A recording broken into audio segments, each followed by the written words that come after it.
Welcome to the Herdman T podcast, where I am your host, Herdman T. And today I got three topics I'm going to be discussing today. The first up is going to be cold hands and feet, somebody out there lying and fabricating stories, as well as Rhodiola rosea. Let's get it.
I got to make that intro shorter. As you can see, it was meant for live streamers or people coming to see the live stream was supposed to be gathering in during that time. And that intro is about 1:10.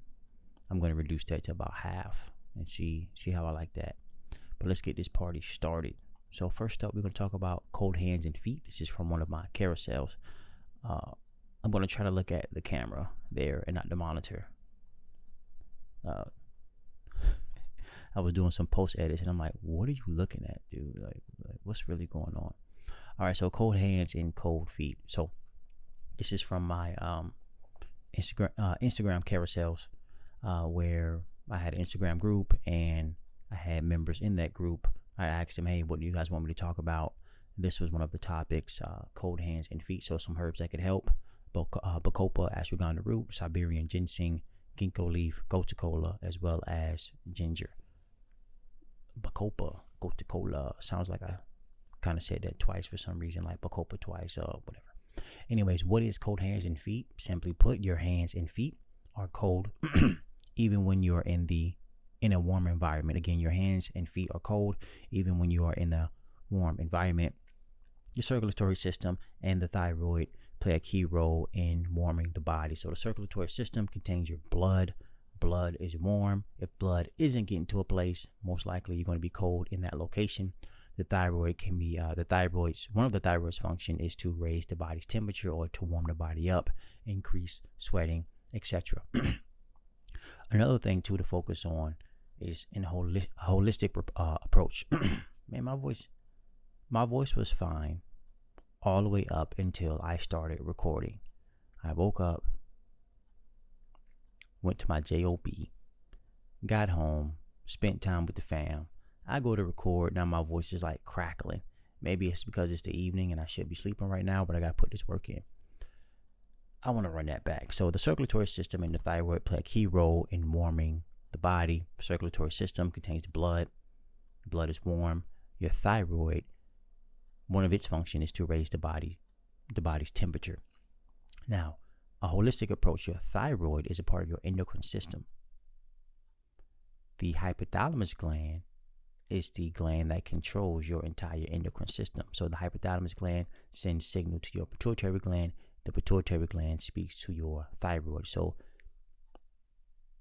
my point of saying all that is that you don't want to only focus on your thyroid when dealing with a cold hands and cold feet issue. You want to focus on the entire endocrine system. You want to think holistic. That's the whole idea. Think holistic, because maybe it's not your thyroid that is the issue. Maybe the signal isn't being sent to your pituitary gland to tell the thyroid, hey, you need to do this right now. So, and there are herbs for that, but herbs that can help to promote or herbs that can help to stimulate your thyroid's function will be bacopa and ashwagandha root. Ashwagandha is an adaptogen, so it can just help the body adapt to stress in general, as well as stimulate the thyroid gland. And then you have bacopa that can be used to increase circulation to the brain or just circulation all throughout the body. And this also has some great nervine properties as well to help enhance nervine function. Also, you have Siberian ginseng that can be used to support the thyroid. Looks like I have a typo on there, but Siberian ginseng can support the thyroid's function because it enhances the entire endocrine system's function. Siberian ginseng is also known as erythro root. And then lastly, you have ginkgo leaf, gotu kola, and ginger. All can be used to promote circulation. So you have ginger, that's more so for digestion, increasing, it has a bitter activity. It can be used to increase gastric juices, salivary gland function, promote the juices secreted from the pancreas as well as the liver. Gotu kola, great for promoting circulation all throughout the body, as well as ginkgo leaf. An added bonus with gotu kola is that it can be used to reduce inflammation on the skin, and it has great nervine enhancements as well. And then ginkgo leaf is best to use that in tincture form if you want to receive the anti-inflammatory benefits of it. I feel like a smooth talker right now. All right, moving on to the next thing. Let's go to my articles here. Let's switch this up for you if you're watching on Patreon. Yeah, I mean, if you like the content, go over to Patreon and become a paid Patreon member. Again, head over to Patreon, become a paid Patreon member. Right now I have 3 tiers. I'm thinking about eventually just going to 1 tier to make it simple. So you have basically a $7 a month membership, a $14 a month, and then a $28.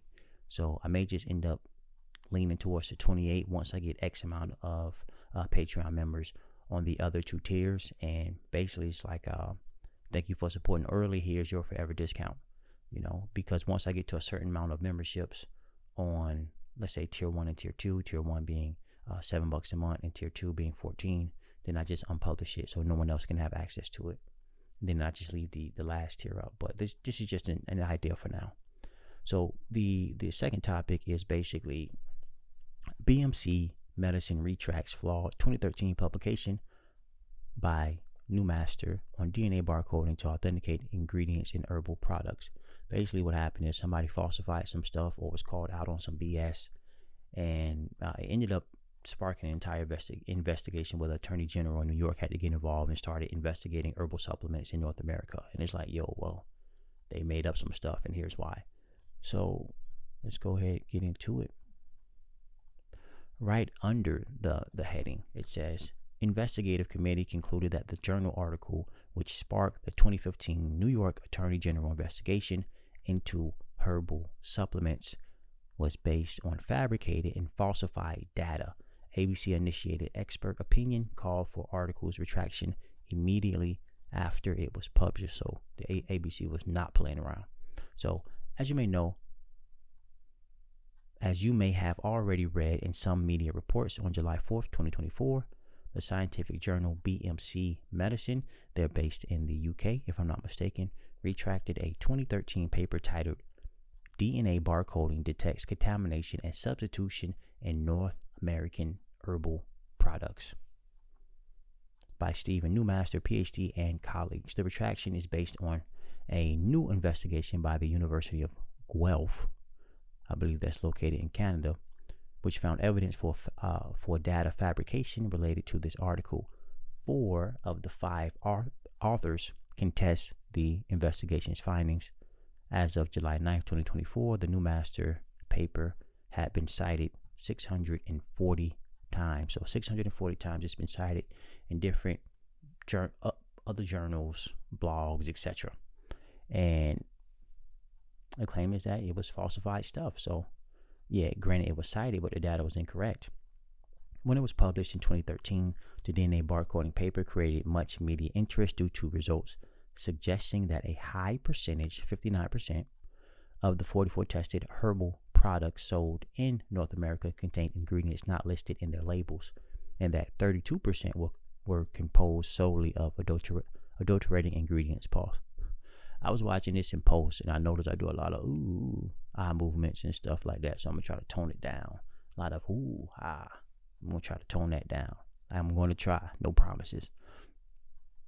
All right. Organizations like the nonprofit American Botanical Council, or ABC, and the American Herbal Products Association, AHPA, the leading trade association for the herb industry in the United States, criticized the approach that employed DNA barcoding, a relatively new experimental approach at the time, without the journal article authors verifying the results using established compendial analytical methods. I've never heard that before. Compendial. Let me look that up real quick. Compendial. What does that mean? If you don't know what something means, just look it up real quick. Everyone has access to Google. Compendial. Put define. Oh, related to compendium. Okay. Meaning compendium. I like this stuff.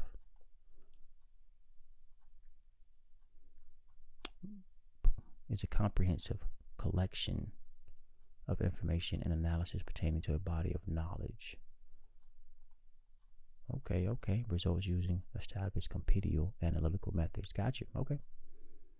According to ABC, some of the results reported in the paper did not seem logical or consistent with known information about the herb market in North America. Such illogical information included the asserted substitution of ginkgo leaves with black walnut leaves. Why would anybody do that? Doesn't even have the same benefits. Black walnut is usually antifungal, bitter. Ginkgo leaf basically promotes circulation throughout the body, can be used to help reduce inflammation as well. I was just talking about it for cold hands and cold feet. But I mean, the appearance, maybe I should add it. I got it on the shelf back here. Black walnut leaves as well as ginkgo leaf. They don't really look the same. I got to go back and reassess and see. Also, it says here, or the adulteration of burdock root with a member of the buttercup family. ABC found numerous additional errors and anomalies in the paper, which strongly suggested that neither the peer reviewers of the paper nor the journal editors had adequate familiarity with the medicinal plant science and or the market and regulations for products containing medicinal plants. Listen, if you want to go in somebody else's house, you got to ask permission, okay? ABC right now saying, listen, we know about the herbal supplement game in North America, okay? You need to talk to us first before you start writing papers. That way you know exactly what's going on. Now I'm going to sum it up the article here. It says, according to ABC, this entire affair could have been prevented if the UG researchers had employed appropriate scientific rigor in their testing protocol and if they had consulted with appropriate botanical science experts prior to submitting the paper for publication. ABC also emphasizes that scientific and medical journals, especially when contemplating publishing articles with such controversial results, should employ a more robust and appropriate level of peer review. Yeah, I mean, if you're going to say something that's going to be damaging to a lot of people's reputations, you definitely want to make sure you dot all your I's and cross all your T's. Don't take any shortcuts. Like when people want to detox or actually reverse or fix the issue, they want a one herb and done approach. I want to eat the same diet that caused me this problem in the first place, but just give me one herb that can fix all my problems and make them go away. So decades of me harming myself, and I want it all to be gone in like a week. I mean, that sounds awesome, but that's not how it works. You actually got to put some work in. Look into changing your diet, mostly fruits, berries, and melons. Taking multiple pre-made herbal formulas, or you can choose to start your own apothecary and start making your own formulas based on. I like to get a lot of my research from clinical herbalists. I'm just an herbalist. I'm not a clinical herbalist. Maybe one day, right? But from reputable sources. You want to get your information from reputable sources, not some random blog on the internet or random YouTube video. I mean, for some of you, this may be a random YouTube video, but fact check me. I don't mind being corrected if it's needed. All right, moving on to the next article we have here. So this is about Rhodiola rosea. Rhodiola enhances fitness and well-being under stressful conditions. All right, fellas. Fleets. Oh, sorry about that. Click the wrong button. All right, fellas, my athletes. It's a nice one for you. So a placebo-controlled Russian clinical study showed that an extract of Rhodiola rosea enhanced physical fitness, improved neuromotor test responses, reduced mental fatigue, and improved general well-being in a group of healthy foreign medical students undergoing a stressful exam period. The 40 study participants, all Indian men between the ages of 17 and 19, were randomly assigned to take either placebo or rhodiola extract at a dose of 50 milligrams twice daily. The most significant difference between groups were seen in physical fitness, mental fatigue, neuromotor test, and well-being. No significant differences were absorbed in results of correction test or tapping speed test. No adverse events were reported as the dose of rhodiola employed in this study was lower than that used in previous studies. The researchers concluded the study drug gave significant results compared to the placebo group, but that the dose level probably was suboptimal.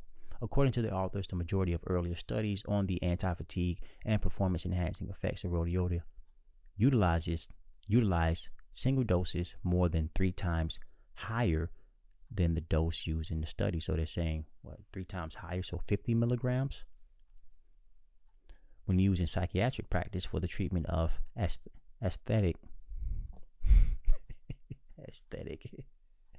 asthenic syndromes like weakness and debility, doses 15 times as high are used for periods of 1 to 2 months. So 15 times as high, so that's over 500 milligrams. So depending on the condition will determine how much of the Rhodiola rosea you take. What I do know about Rhodiola is that it will dry you out. Herbs in general will dry you out, so you always want to make sure you stay hydrated. The body is mostly water. You want to eat hydration. That's the best thing you want to do, is eat hydration. Listen, I've been slacking on my fruits the past couple days. However, I had me a nice cucumber today, and it's something about eating water versus drinking it. It hits different. But that's all for today's show, man. I was pretty chill today. I'm a little on the tired side, but still got to get to work and got to give you a show. I got to give you something. All right. So remember, if you want to support the podcast, head over to patreon.com/HerbManT. You got tier 1, tier 2, and tier 3. Again, like I was saying, the tier 1 and 2 may be going away probably by the end of the year, maybe sooner. Who knows? Once traction starts picking up, then I'll be better. I'll be able to gauge that better. But thank you all for watching. Until next time, peace.